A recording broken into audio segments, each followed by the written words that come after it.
The rain hammered against the windshield as Marcus wiped his tired eyes, glancing at his 7-year-old daughter Emma sleeping peacefully in the backseat. They'd just left the grocery store, another carefully budgeted shopping trip where he'd counted every dollar, choosing the store brand over name brands, skipping the treats Emma had quietly asked for. Being a single dad wasn't just about the big sacrifices, it was 1,000 small ones that accumulated like drops filling a bucket. As he pulled into the parking lot of their modest apartment complex, something caught his attention through the sheets of rain. A small figure stood near the dumpsters, completely soaked, arms wrapped around herself. Marcus squinted through the downpour. It was a little girl, maybe 5 or 6 years old, wearing what had once been a pristine white dress now clinging to her small frame. She was crying, her shoulders shaking with each sob. Marcus's heart clenched, every instinct screamed at him to help, but he hesitated. He knew how the world worked, a single man approaching a lost child could be misunderstood. But as lightning split the sky and the little girl let out a frightened wail, he couldn't drive past. He just couldn't. "Emma, baby, wake up," he said softly, gently shaking his daughter's shoulder. Emma stirred, rubbing her eyes. "There's a little girl outside who needs help. I need you to come with me, okay?" Emma, despite her sleepiness, nodded immediately. She'd inherited her father's compassionate heart. Marcus grabbed his jacket and the emergency blanket he kept in the trunk, you never knew when you'd need it with a kid, and approached the girl carefully, Emma holding his hand. "Hey there, sweetheart," he called out gently, keeping his distance. "Are you lost? Where's your mommy?" The little girl looked up, her face streaked with tears and rain. She had the most striking green eyes Marcus had ever seen, now red-rimmed and terrified. I can't find her. We were at the store and I turned around and she was gone." Her voice cracked with panic. "It's okay, it's going to be okay," Marcus said, crouching down to her level while staying at a respectful distance. Emma, sensing the girl's fear, stepped forward without hesitation. "Hi, I'm Emma. What's your name?" "Sophie," the little girl stammered through chattering teeth. "Sophie? That's such a pretty name. You must be so cold. My daddy brought a blanket. Can he wrap it around you?" Sophie nodded, and Marcus carefully draped the blanket over her shoulders. She was shivering violently. "Sophie, which store were you at? We need to find your mom, and she's probably looking everywhere for you." The big fancy one. With the glass doors and the sparkly lights." Sophie's description was vague, but Marcus knew she meant Meridian Plaza, the upscale shopping center about 2 miles away. It was the kind of place he and Emma never went to, their budget didn't stretch to those stores. Marcus did quick math in his head. He needed to get Sophie back there, but he also needed to be smart about this. "Okay, Sophie, here's what we're going to do. I'm going to drive you back to that store, and Emma's going to sit with you in the back seat, okay? But first, I'm going to call the police and let them know we found you, so they can help us find your mom faster." He dialed 911, explained the situation, gave his name and license plate number, and described Sophie. The dispatcher praised him for calling and said they'd have officers meet him at Meridian Plaza. Throughout the call, Marcus kept the phone on speaker so Sophie could hear everything. Transparency was crucial. As they drove through the storm, Emma held Sophie's hand, telling her silly knock-knock jokes that actually made the little girl giggle between sniffles. Marcus watched them in the rearview mirror, his heart swelling with pride at his daughter's kindness. This was what mattered, teaching Emma that helping others was always worth the inconvenience. "My mommy is going to be so worried," Sophie whispered. "She told me to stay close, but I saw this pretty fountain and I just wanted to look at it for a second."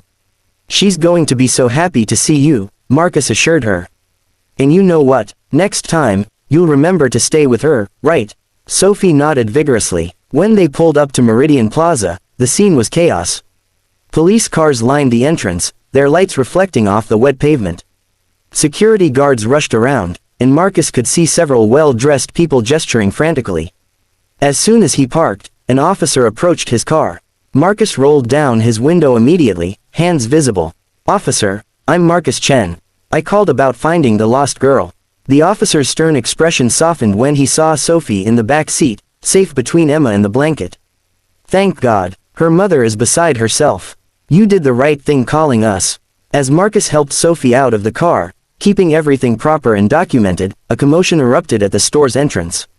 A woman burst through the crowd of security personnel, her designer heels clicking rapidly against the pavement despite the rain. Her hair was disheveled, her makeup running, and her expensive coat was askew, signs that she'd been frantically searching. "Sophie!" The woman's scream cut through the night. "Mommy!" Sophie broke away and ran, the blanket falling from her shoulders. Marcus watched as mother and daughter collided in an embrace so fierce, so full of relief and love, that he felt tears prick his own eyes. He thought of his own mother, gone 5 years now, and how she'd held him like that when he was young. He thought of Emma's mother, who'd walked away when Emma was 2, unable to handle the pressures of parenthood. He thought of all the times he'd nearly lost Emma in a store for just a second, and the terror that had gripped his heart. The woman was on her knees in a puddle, not caring about her expensive clothes, clutching her daughter and sobbing. "I'm so sorry, baby, I'm so sorry. Mommy should have held your hand tighter. I thought I'd lost you forever." Marcus began to quietly usher Emma back to their car. Their part was done, but the officer stopped him. "Sir, Mrs. Westbrook would like to thank you." Before Marcus could respond, the woman approached, still holding Sophie's hand like a lifeline. Up close, Marcus realized who she was. He might not shop at fancy stores or read society magazines, but even he recognized Catherine Westbrook. Her face had been on the news just last week, something about her tech company launching a revolutionary new platform. She was one of the wealthiest women in the state. "You found her. You brought her back." Catherine's voice was raw with emotion. Her expensive appearance couldn't hide the fact that she was just a terrified mother who'd gotten her child back. "How can I ever thank you?" "No thanks necessary, ma'am. Any decent person would do the same." Marcus shifted uncomfortably, aware of his worn jeans and faded jacket, of Emma's patched coat and his beat-up Toyota that looked impossibly shabby in this parking lot of luxury vehicles. Catherine knelt down to Emma's level. "And you must be the brave girl who kept my Sophie calm." Emma smiled shyly. "I just told her jokes. Daddy says laughter helps when you're scared. Your daddy is very wise."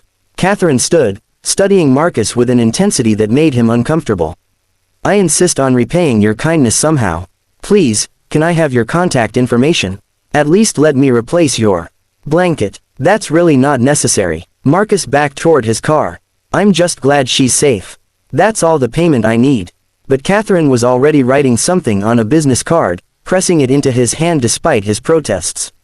"Please, call me tomorrow. I mean it." The drive home was quiet except for Emma's chatter about Sophie and whether they'd ever see each other again. Marcus tucked the business card into his pocket, intending to throw it away.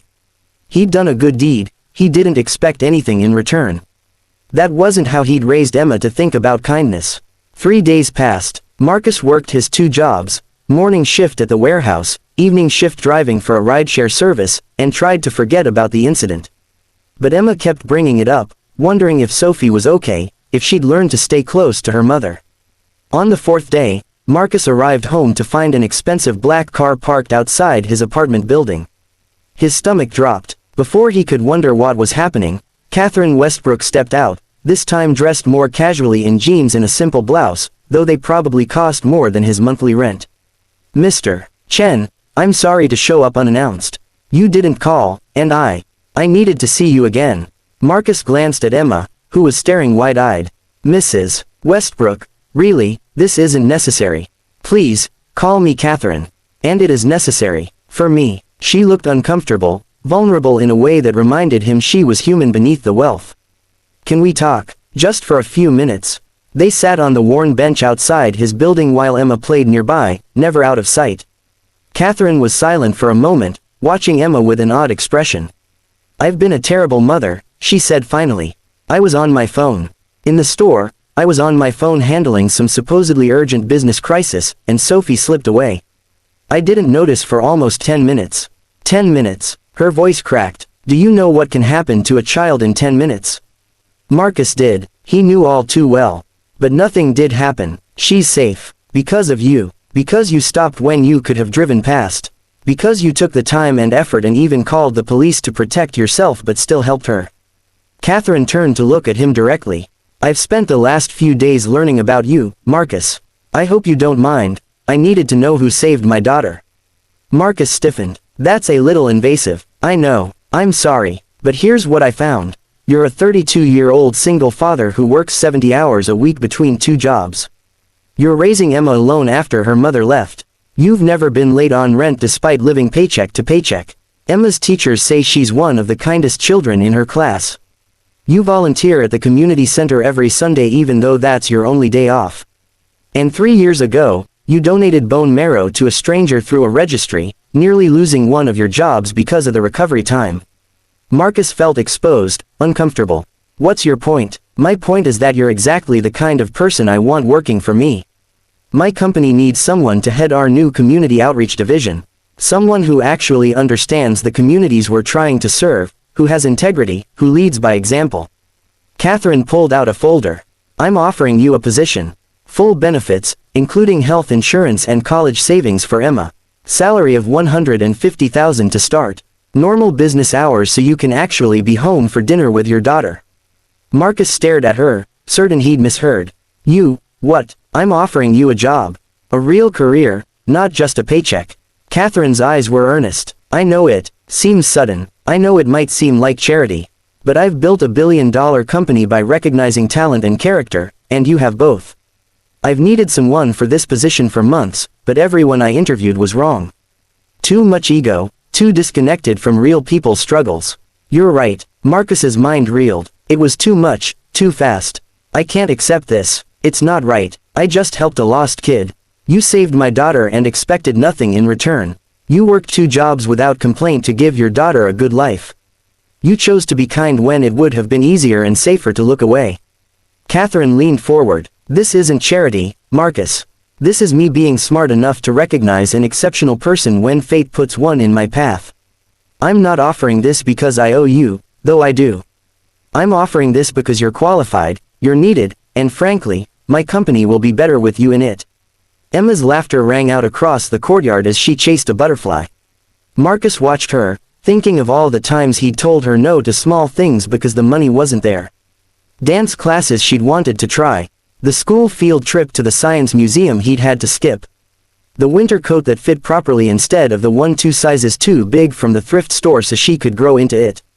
Can I think about it? He asked quietly. Of course. But Marcus. Catherine stood, preparing to leave. Sometimes accepting help isn't weakness. It's wisdom. You've spent years helping others, your daughter, strangers in need, your community. Maybe it's time to let someone help you back. That night, after Emma was asleep, Marcus sat at his tiny kitchen table and really read through the offer. It wasn't charity. The position was real, the responsibilities substantial. He'd be coordinating partnerships with community organizations, developing programs to help underprivileged families access technology and education, building bridges between Catherine's wealthy world and the world he knew intimately. He thought about the blanket he'd grabbed without thinking, kept in his trunk for emergencies. He thought about the decision to stop when it would have been easier to drive on. He thought about Emma's instant compassion toward Sophie, holding her hand and telling jokes. Kindness had led him to this moment. Simple, uncomplicated kindness. Marcus called Catherine the next morning and accepted the position. 6 months later, Marcus stood in a community center in the neighborhood where he'd grown up, watching as Catherine cut the ribbon on a new technology learning lab. The room was full of computers, tablets, and educational resources, all free for any child in the community to use. It was the 5th such center they'd opened, with plans for 20 more across the state. Emma and Sophie had become inseparable friends, alternating weekends between Catherine's mansion and Marcus's much nicer apartment. He'd been able to move to a better neighborhood, though he'd refused anything too extravagant. Some lessons he wanted Emma to keep. As the crowd applauded and kids rushed to explore the new computers, Catherine stood beside Marcus. You were right about the curriculum, she said. Making it parent-focused was brilliant. We're not just teaching kids, we're empowering whole families. That's how real change happens, Marcus replied. One family at a time, one act of kindness at a time. Sophie tugged on her mother's sleeve. Mommy, can Emma sleep over again this weekend? Of course, sweetheart. Catherine ruffled her daughter's hair. She was much more present now, Marcus had noticed. Almost losing Sophie had changed her, refocused her priorities. As the girls ran off to play, Catherine turned to Marcus with a smile. You know, people keep asking me how I found the perfect person for this job. They want to know my secret hiring technique. And what do you tell them? That sometimes the universe puts exactly who you need right in front of you. You just have to be paying enough attention to recognize them. She paused. Or in my case, your daughter has to get lost in the rain. and you have to be lucky enough that the person who finds her is someone extraordinary pretending to be ordinary. Marcus shook his head, but he was smiling. I'm not extraordinary, I'm just a dad who tried to do the right thing. That's what makes you extraordinary, Marcus. You think that's ordinary. As Marcus watched Emma and Sophie play together, watched parents exploring the resources that would help their families, watched a community coming together in a space he'd helped create, he thought about that rainy night 6 months ago. He thought about the choice to stop, to help, to be inconvenienced for the sake of a stranger's child. He thought about how we never really know which small decision will change our lives forever. That night, as he tucked Emma into bed in their new apartment with the bedroom that was all hers, she looked up at him with sleepy eyes. Daddy, are we lucky? Marcus thought about luck, about choices, about kindness rippling out in ways we can never predict. You know what, sweetheart? I think we make our own luck. By being kind, by helping others, by doing what's right even when it's hard. Like stopping for Sophie in the rain. Exactly like that. Emma yawned and snuggled deeper into her blankets, new ones, soft and warm, but Marcus had kept the old emergency blanket in his car's trunk. Some tools of kindness should always be ready. I want to be like you when I grow up, Emma mumbled, already half asleep. I want to help people. Marcus kissed her forehead, his heart so full it hurt. You already are, baby. You already are. And in that moment, Marcus understood that the real gift that rainy night hadn't been the job or the salary or the security. It had been the confirmation that he'd been raising Emma right, that kindness wasn't weakness, that stopping to help when the world tells you to keep driving is always the correct choice.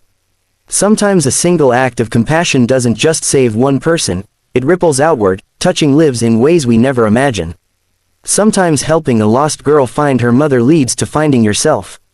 And sometimes, the greatest wealth isn't measured in bank accounts but in the knowledge that you raised a child who sees someone in need and instinctively reaches out a hand. That was the legacy Marcus wanted to leave. That was the lesson worth more than any fortune. And that, he realized as he turned off Emma's light and headed to his own bed, was the truest kind of success.